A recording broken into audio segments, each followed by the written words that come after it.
Well, I think people maybe move to McKinney for work or for whatever reason, but they stay because of that sense of community. It's something you can feel. And I know we as nonprofits would say, well, we still need more, and we do. Sure. Always. But there is a sense of responsibility of people here that maybe you don't see in other cities, that people respond to our needs. And they also are always saying, what do you need? And so they're sort of being proactive to getting involved and engaged. And that makes our job easier.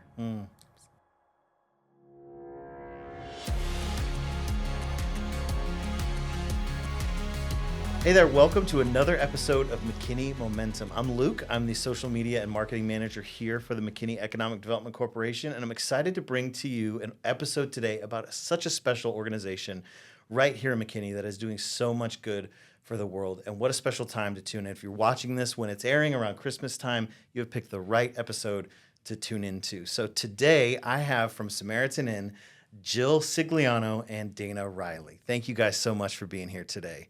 Thanks for having us. Did I say your last name right? Did I get it right? You Okay. did. You got Okay, it good. right. Perfect. I know a thing or two about the last name getting messed up, so I didn't want to do that to you. Absolutely, yes. Awesome. You got Okay. it right.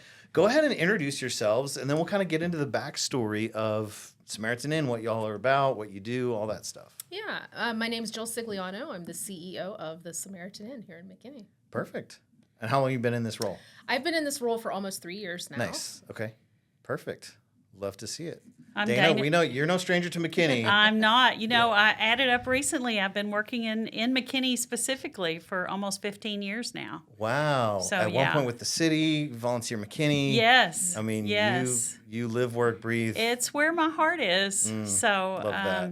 And I've been with the Samaritan Inn for about a year. Okay. And, you know, when you are at the stage of life like I'm at, you think, what do I want to do as my sort of closing act for my work life? Yeah. And Samaritan Inn was just right at the top of the list. And when they offered me the job, I jumped on it. And I haven't looked back. It's been wonderful. Well, no, your presence is missed at the city. I work for the city. We miss having you around, but I know you're making a huge difference. And I think so many people work to make money and to earn a paycheck. And the more kind of things become priority for you, you realize it's about making a difference and not about making a dollar, right? Yeah. So Yes. Well, love what y'all do. I'll tell you that everybody that works for the city is also making a difference. It's a 100%. wonderful group of people. Yeah. I've never seen so many professional, friendly people who care about the city.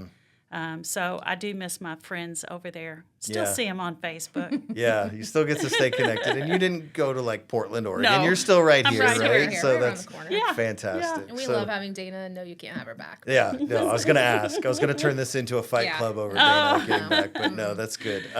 So, Jill, why don't you give us an intro? Tell us about how you got connected with Samaritan Inn and what the organization's all about. Introduce us, those that may not be familiar with Samaritan Inn overall. Yeah, absolutely. So Samaritan Inn's a 40-year-old organization. We've Okay. been in McKinney for 40 years. A lot of people don't know that. Right around that time in the mid-'80s was actually when a lot of nonprofits were started. It's really interesting when you talk to local nonprofits about their origin story. We all kind of popped up right around that time in the mid-'80s. Why do you think that is? Is there any reason for that? I think what was going on nationally, I think there was just a big push nationally. And if you think about national politics at that time and what was happening in the country, I think it just birthed a lot of a local interest in doing good in your Okay. local community. Perfect. I think it was accessible to people. So there it was. We were formed by a group of interfaith pastors and people interested in why are they seeing people who are homeless in our local community, especially in Collin County? If you think of what Collin County must have looked like at that time in the mid-'80s. So there was a need there. And so really it just started as a 10-bed shelter in Collin Wow. County for men. And now we have grown. Now we are 40 years old. Now we house up to 200 people a year. Wow. And we serve almost 600 individuals a year that are experiencing homelessness. And so, you know, broadscape, what we do is we provide homelessness services and shelter to those facing homelessness. That includes families, children, men and women. So that's amazing, first of all. Like, just amazing accomplishment. 600 people a year, that's a big... I think of the story of a man who's walking with his son on the beach, sees a starfish washed up, and he throws one back and keeps doing one at a time. And the guy goes, why are you doing that? You're never going to make an impact. And he goes, Right. well, I made an impact for that one. That's right. So I think you're making an impact in the lives of those 600 people plus a year. And it's huge. Yes. Talk to me a little bit about how did you end up at Samaritan Inn? Tell me like the Jill connection here. How did this Yeah. happen? So I've been in the Texas community since 2007. Okay. I came down here from the Northeast. I was in the Washington, D.C., Okay. tri-state area, Virginia, D.C., Maryland, and came down here, moved down here, and started out with United Way of Dallas. And really Okay. that is where I got introduced to nonprofit work and social good here in the North Texas community. And since then, I've been in a few different leadership positions of nonprofits. What drew me to the Samaritan Inn, obviously, is the reputation. I mean, they do fantastic work, Yeah. great organization. You really couldn't get closer to the work than at Samaritan Inn. And they have such a stellar reputation. And I was really interested. The former CEO was retiring. And so, it was a great opportunity to kind of step into that role. It's something that I'm passionate about. I know in North Texas, we're seeing more and more homelessness issues come up, and it's from individuals that you might not think are experiencing homelessness. Homelessness definitely, and later on we can get into this, but homelessness has a face, and I think a lot of people don't know what homelessness looks like. It's not always what people expect it to look like. And so about 3 years ago, I started here, and it's been a wild ride. Yeah, we're going to dig into that homelessness has a face comment because I think there's a lot to that, and I want to get into that too. But Dana, I do want to take a minute and jump into your connection here. How did you go from working at the city, and remind me what you did here at the city, or I guess remind everyone watching, Housing listening. and community development. Okay. So still working out in the community. I worked with the homeowners associations and helping on the east side pull together some citizen-led activities over there. So certainly I've always been facing the public or even in a government role, I was still involved in the public. But what drew me to them is when I ran Volunteer McKinney 13, 14 years ago, I got to know the Samaritan Inn and even did projects with them, did some volunteer jobs with them, and knew from the get-go what a wonderful organization they were, with a heart, with a passion to help people, but not just allow people to stay homeless. Like, we have a program and it works.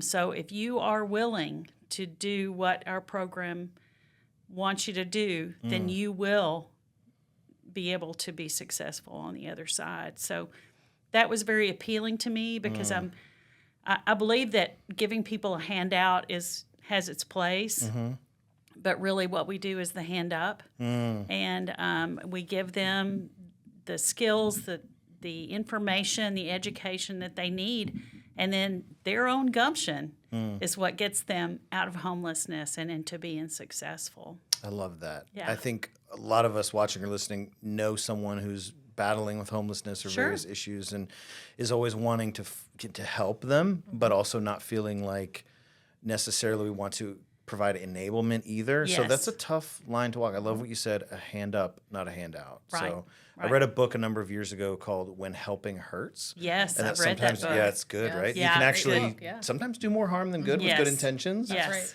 right. So how do you create avenues for somebody who has a burden or a heart to help the homeless? How could they get involved and participate in with what you guys are doing and become more connected in their own way? Is there I think any? I can answer that. Yeah. So there's several ways. Obviously, making a monetary donation, and we love donations any time of year. But if you're willing to make a monthly regular donation, those really help us in our budgeting and planning for the future. So we love those. End of year giving is wonderful. If you're feeling especially generous this December, we have folks that only give us donations every December, and we love those too. Sure. If you'd rather make a purchase, then you can go on our website, samn.org, and look at our wish list, and you can purchase on Amazon, and that gets delivered directly to our door. It's super easy. And then we also have a needs list. If you like to shop, which I do, then our needs list is updated every month. So what we need at that moment is what's on that list. And you can go purchase that and deliver it to the shelter. If you are cleaning out your closets or reorganizing your home, everything that is gently used we'll take at our resale store. Oh. The In-Style resale store. It's a big purple building on 380 near Highway 5. Yeah.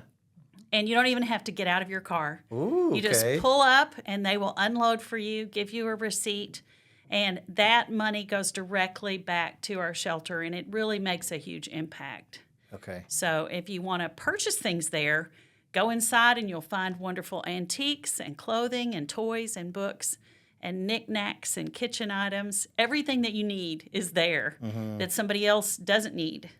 And so the prices are great, and it's just a win-win for everybody. If you want to volunteer, you can go on our website. There's all the information there on how to volunteer.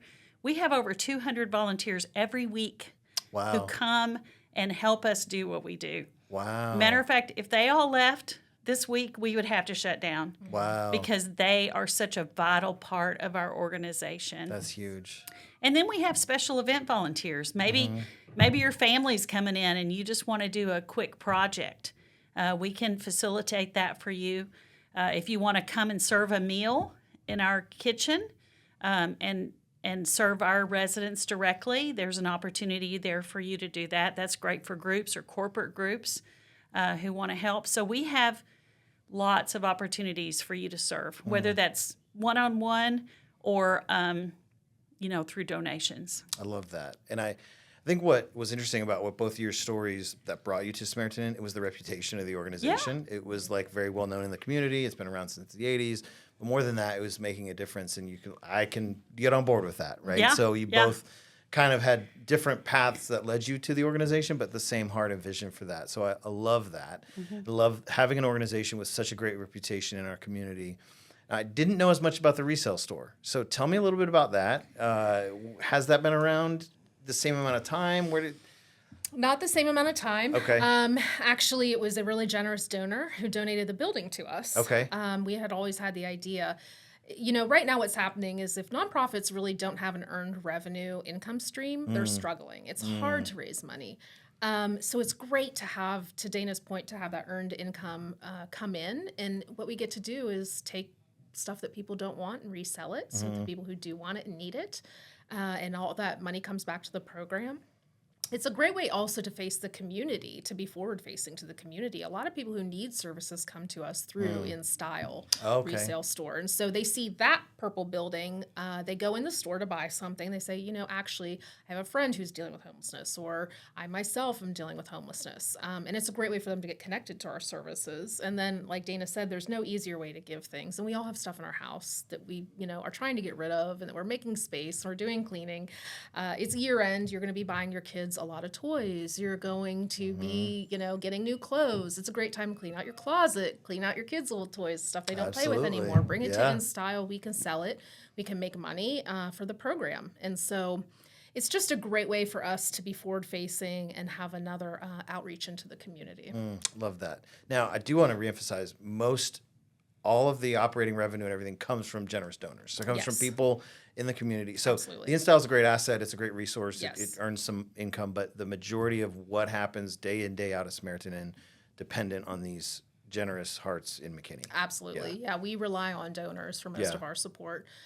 We do get a small portion of our support from grants and from local government funding, including the city of McKinney. Of course, we rely on donors and their generosity. Yeah, that's huge. I know this time of year, it's a very happy, joyous time of year. It also, sometimes the pain feels a little closer to home with those of us that are struggling with various issues or problems. So this is a great time of year to remember, hey, the holidays are not just about us. Like, let's do something to step out of our little bubble.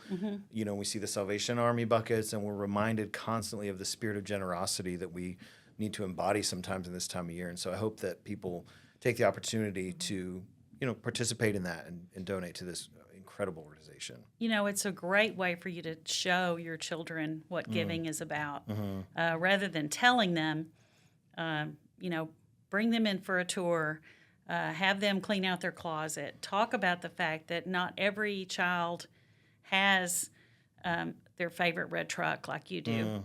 And so it's a learning opportunity for parents to not just speak about it, but to show them and tell their kids, oh, this bag of clothes is going to in style resale, and tell them about it. And it's just, I think it's just a positive way for you to help in the community, even without paying 1 cent. Yeah. You can That's right. just pass on your gently used items. That's huge. And I think my wife and I participate in different charitable giving, but my kids don't see our bank statements, right? My kids are 10, 7, and 4. right. They don't see where this money going. That's right. They don't understand what that means. So I love the idea of bring your kids in on it. Understand, Yeah. even if you're giving and donating, do something else to kind of bring Right. this family into, hey, together we're making a difference in this Absolutely. community. That's right. Whether or not the kids see it sometimes on a daily, weekly basis. Right. That's right. That's living what you believe in. We have family volunteer days, so you can actually sign up for one of our family volunteer days and bring your family in. Oh, that's great. That's good to and know. do something to volunteer.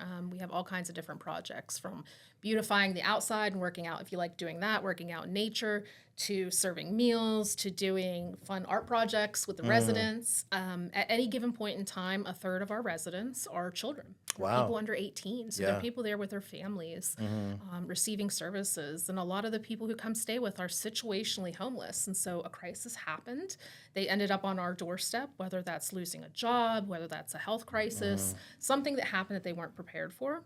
And they're on our doorstep. And so it's the first time they're experiencing that. And to be able to have other families be part of the safety net and lift them up in the community is exactly, to Dana's point, is exactly what we try to preach. It is making sure that people experience dignity when they come and stay at Samaritan Inn. Everybody is deserving of dignity and the opportunity to rebuild their lives. Absolutely. That's huge. And talk to me a little bit about the homeless, because I think it's this invisible epidemic that not a lot of us feel of homelessness in Collin County in general. Because Collin County, a lot of affluent people, That's right. a lot of money, one of the wealthiest counties in Texas, right? So bridge that gap a little bit. What's the homelessness issue like here? And we understand organizations like yours are dealing with it, but how do we kind of become more aware of these circumstances that are, like you said, just one tragic event away from someone being in that situation? Yeah, just like any group, homelessness is not a monolith. I mean, it looks different, has many different faces. What we see at our shelter is we see people who come in for intake, and we do intake 3 days a week. Okay. We have, like I said, around 200 beds that we can fill every week. And we are almost always at capacity. Wow. And so in saying that, what we see come to our doorsteps are those that are sometimes situationally homeless, a crisis. It could be domestic violence that brought them there, a divorce that was unexpected, a health crisis, loss of a job. Then you go through savings, and then all of a sudden you're homeless. You could have a shared living situation where you're staying with family, and that doesn't quite work out. We have a lot of families that stay in their cars, and they can do that while the seasons are mild, right? When it's not 100 degrees or 10 degrees, but the time runs out when you can do that safely. And then they show up on our doorstep, and a lot of them don't believe they ever would have needed homelessness services before. And there are some people that age out of foster care system, and so that is definitely a need. If kids grow up in foster care, they oftentimes don't have family or extended family or a safety net to be able to catch them. So they end up with us. And we immediately, what we try to do is be very forthright about what our program is. It is an opportunity to change your life, but you're going to have to do the work. You're going to have to be willing to work. We will help you in that. We will help you with career development and job placement. We're going to help you with financial education. You're also going to get a case manager. You're also going to get mental health counseling on site. So we do believe there's a huge component of mental health and well-being to a person's stability and being able to be resilient in life and being able to weather the storms that come with everybody's lives, the ups and downs. And so average, we have families staying with us about 9 months on average. Individuals, men and women who come and stay with us, end up staying 6 to 7 months usually. And that's their journey towards stability. And so while they're with us, they're not paying for anything. What we want them to do is focus on getting a job, saving money, right? So they have that safety net, and they can manage the ups and downs financially in the future. And then finding affordable housing and leaving the program. Yeah. So this becomes the safety net to where the housing and food and all that is taken care of so that I can focus on the other aspects of life that are weighing me down right now. Right, Is that kind of the idea here? Yeah. Yeah, and we also have an additional piece called our Gateway Apartments, and they are owned by our nonprofit. And so if you've had success in our program and are ready to take the next step, you can apply to live in our apartments. And if you are accepted, then you have 18 months of paying about half fair market rate Wow. for a 1 or 2 bedroom apartment. Yeah. It gives you 18 months of really solid rental history because many people have been evicted in their past, and it's just a way for them to continue to save, but have to provide for themselves a little more than at our facility. They And a can little more autonomy too. They're kind of more on their own in yeah, that they have a situation. kitchen. They can cook what they want, and that's actually another way for the community to support us is that groups can adopt an apartment. So when that resident leaves our program and leaves the apartments, they take the entire contents with them. And someone new is moving in, so then that group adopts the apartment and fills it with gently used furniture, new linens, new bed, and that resident comes in. It's just like an HGTV home moment. Yeah. This is your stuff. This Yeah. is your apartment. That's awesome. And it's just a wonderful experience to be there when that happens. Yeah. And our donors who donate that stuff for the apartment get to be there too. Yeah. So it's just really wonderful. And you're Joanna Gaines putting shiplap on the That's wall, no? right. Yeah. No, we're over shiplap now. Yeah, right? that's it. That's We're pulling 10 it years off ago. the We're wall. done. Yeah. Awesome. Well, I Yeah. love that. And I love the idea that there's multiple ways to engage here and it's not just a one size fits all solution. And we graduate, right? We come in for the immediate help and we receive the resources and the help of the staff and the care. And then we take a deep breath, and now I'm kind of getting back on my feet, but I'm a little shaky, and now I can graduate into these Gateway Apartments programs. And, Right. and there's a process here. It's not just like, let me take care of your needs for 9 months and then throw you back out into the Right. world. It's like, let's get you stable, let's get you healthy, mentally, physically, financially, emotionally, and then let's get you back on your feet in a stronger way to tackle what comes next. I love that. Yeah, It's so and good. I think we provide all of those stepping stones. And if our residents take advantage of those, then they're going to be successful because you can't hold people accountable for things they don't know.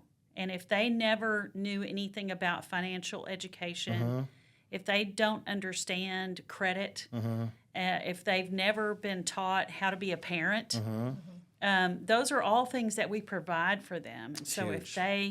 if they take that and run with it, then they can just really soar. That's it. We have so many success stories. But they have to do the work, like I think you said in the beginning. It's their work to do. Yeah. And it's hard. Yeah. We can put everything in front of you, but at the end of the day, it's on right. you. That's huge. right. That's right. So we had the mayor on this podcast, one of the first episodes, Mayor George Fuller, and he spoke a little bit about the philanthropic spirit of McKinney, that he thinks that people here are very generous and giving more so even than other areas. Do you find that to be true? Why is McKinney more special than maybe one of our neighboring cities? Would this work as well in a neighboring city? What makes McKinney different or better or more special when it comes to an organization like the Samaritan Inn? I totally agree. Yeah. I mean, I think there is a spirit of giving here. I have always been blown away by how the residents of McKinney always seem to step up to the plate and support one another. There is a spirit of, this is my neighbor, this is my community, which you can't fake it, right? I mean, it shows up again and again. It shows up when it's not Christmas. It shows up right in the middle of July when we need bottles of water. And people buy water and they show up in their cars and they say, here it is. I mean, that is uniquely McKinney. There's no place that I've ever been like that. I think that's part of why our program is so successful. We know these services are needed, many different communities, but I do believe it's a success because it is in McKinney. And I don't quite know what that is. I can't put a word to it. I'm with but you, yeah. I totally agree. Well, I think people maybe move to McKinney for work or for whatever reason, but they stay because of that sense of community. It's something you can feel. Mm-hmm. And I know we as nonprofits would say, well, we still need more, and we do. Sure. Always. But there is a sense of responsibility of people here that maybe you don't see in other cities, that people respond to our needs, and they also are always saying, what do you need? And so they're sort of being proactive to getting involved and engaged, and that makes our job easier. Yeah, and I in the economic development world, the phrase that's tossed around is a sense of place. That an employer, a CEO wants to relocate their company where their people feel like it's home. You walk in, Yes. you step out on the square, and you feel like you're home. And Yeah. it's again, like you said, it's hard to put a finger on what that is, but it's that sense of, and that's what we talk about, again, from the recruitment side in the economic development office, is we want people to move here to feel that. And it's hard to print that on a brochure, right? But it's very real and tangible. And It is. it translates into our park system. It affects our restaurants, our downtown, our nonprofits. Yes. So it's cool to see that thread kind of get pulled throughout every facet here of the community. And at the Home for the Holidays tree lighting, we felt that. You know, Yeah. it's like not a lot of cities in North Texas do Christmas like this. Right, That's right. right. You know, Absolutely. so very Well, cool. and I need to announce that your very newest resident on December 23rd will be my daughter and her family who have purchased a home in McKinney. Nice. Let's go. You heard it here So, first, folks. Yeah, so they're moving. That's awesome. From where? And, Do you mind if I they're ask? moving from the Houston area. Okay, awesome. And this grandma is really excited That's about huge. it. That's Yeah. huge for more than one reason there. That's Yeah. a big deal. That's awesome. So I would love to move on to some, we'll call it rapid fire, like get to know Dana and Jill a little bit. Before we do, just want to make sure that we have the website right so that if people want to engage, whether they know somebody that needs the services or they want to bring some items by in style or they want to donate online, which is massively important. Saminn.org, S-A-M-I-N-N. Yes. Yes. Did I get that right? Dot Okay, .org. Yes. perfect. And if you want to see some of our resident stories, Mm. we have videos on YouTube. So just go to our channel, the Samaritan Inn. And Perfect. you can see those, and then we're on all social media platforms as well. Perfect. That's And right. we'll link all that in our notes, whether you're listening to this or watching this. If you're watching it, we'll put all the links to YouTube so you can just hop from our YouTube video to y'all's YouTube video. Awesome. That would And be that'll great. be great. That would Yeah. be great. And also in style, remember to take your lightly used goods there and Yep. donate them. Also, you heard it here first. In Style actually has online shopping now. No way. That's right. And so we get some really great items donated to us that are one of a kind. You know, it's that 1970s velvet chaise lounge in Yeah. emerald green that you've been looking for. You're going to find it. So if you go to In Style, INN Style, Okay. you can find some online items that you can purchase online. We'll take care of shipping and we'll get it to you as soon as we can. But it's a great way to find those unique items and also support us. I need you to save that chaise lounge for me for the studio. I'm going to put it in the corner over it's here. coming here. It's coming here. Love that. That's great. We'll link all this. So if you're watching, listening, you can definitely tune in. And thank you guys. Let me ask you a few quick, let me get to know you guys a little bit. Let's end the episode there. I want to know favorite, downtown or otherwise, but favorite McKinney restaurant. I have to say Harvest. Harvest. And With the then- new Michelin recommendation? Well, I recommended it way before Michelin did. The Riley recommendation. That was first. But Rick Wells and his team, they just always do such a special job. And Rick's Chop House is great. You know, when you have a great restaurant, that's one thing. But when you also have a heartbeat and connected to the community like the Wells Group does, I got to say, and they have an amazing steak. That's awesome. Yeah, I absolutely. totally agree. Totally agree. My favorite coffee house, by the way. I don't know Okay, if you're let's gonna go ask there. this, but Yeah, I'm gonna let's go go there. Yeah. I love Filtered downtown. Filtered's I great. know there's a lot of great coffee shops downtown. I Yep. just love being downtown, especially this time of year. But Filtered is my favorite. If you're gonna bump into me if you go to Filtered. Okay, good to know. Love doing my morning coffee meetings there. That's great. Tell me about something you've recently or not so recently bought for less than $100 that you can't live without. Okay, this is going to sound weird. That's but what I'm it's here for. like on Amazon, it's like a plastic chopper. It's like a food chopper. Okay. And I am all about it. Is it where you put it over the food and then slap it down Yes, and it chops it? Okay, yeah. yes. Slap chop. Yeah. Yeah, okay. Yeah, yeah, Whatever yeah. you call it, it's awesome. Okay, changed your life. And so I pull the chopper out, and my son quotes "Oh brother, where art thou? Hand me the chopper." Yeah. It's just sort of a family joke That's about awesome. the chopper. Okay, less than $100, change your life. Jill, Yep. do you have something? This time of year, I use my flexible heating pad a lot. Okay, I yeah. have it. It's soft. It's not like the ones when I was growing up that were plasticky and Uh-huh. hard. Yeah, Remember those? yeah. This one is soft and velvety, and you can throw it in the washer. And I just take it everywhere I go because I Love love it. being warm and cozy this time of year. I love that. Won't find that at InStyle. No. You're not going to donate that anytime soon. No. Tell me about if you were stranded on a desert island, you can bring 3 books with you. What are those books? Or just tell me the best book you've ever read. Oh my. It's a tough question. Yeah, that would be hard. I'm an avid reader, and I remember books, but I rarely remember what they were called. And so I have to describe to you certain books, and that we wouldn't want to do that. But I love historical fiction. Okay. And especially from a woman's perspective. I read a lot of World War II stories from a female perspective. So I would take that, and probably a self-help book, a religious text of some sort. That would be my 3. Okay. Yeah, right now I'm reading The Color of Law, and I really recommend it. Okay. I don't know if you've ever heard of it. So Color of Law really goes through the history of the United States and talking about how certain laws were set up. And through the time of the civil rights movement, and really understanding some of the backstory of how our communities were set up and the things that have led to inequality in our communities. And it's important just to understand how law played a part in that. Yeah, that's huge. Yeah. That's massively important, especially, like you said, with the work you guys do at Samaritan Inn and serving any member of our community. Like that's vastly important. Right. Love that. Tell me, what time of day are you most productive? I'm a morning person. Are you? Okay. Yes, So absolutely. am I. Yeah. Yeah. By 9 o'clock, I'm heading toward the bedroom. By 10 o'clock, I am out. Yeah.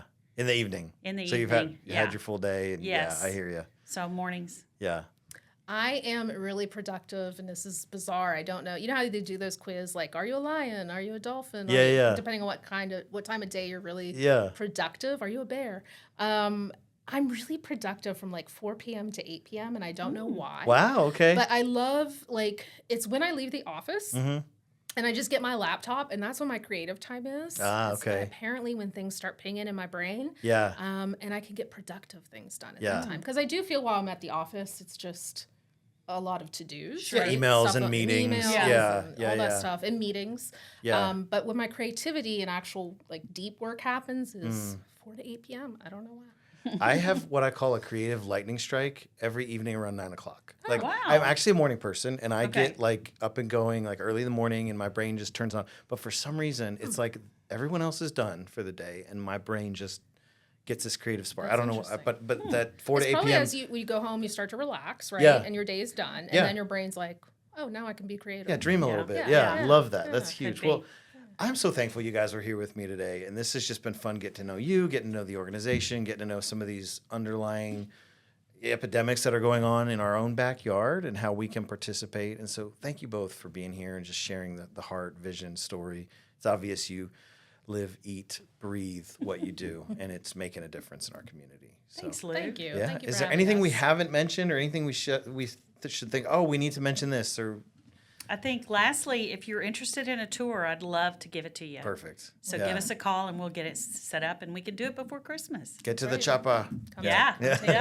Come take a tour. You'll really love our campus. You'll be pleasantly surprised. It's a and beautiful facility. It's a yeah. million ways that you can get involved. So That's awesome. I love that. Well, thank you again, and we'll be sure to stay tuned with what you guys are doing via your website and all your social media channels and YouTube and all that, and would love to stay engaged and get involved. So Great. thank you. thank you. I hope you got a lot out of that conversation. I so enjoyed having Jill and Dana with me in the studio today and just hearing this beloved organization in McKinney, what they do day in, day out to help the homeless in our community. And I hope that you take a moment to get involved. And as always, if you like what you see here, like, follow, subscribe wherever you listen to or watch your podcasts. And we'd love to have you on the next episode of McKinney Momentum right here from the McKinney Economic Development Corporation. Also, saminn.org to check out everything that is happening with Samaritan Inn and how you can get involved. Thanks again.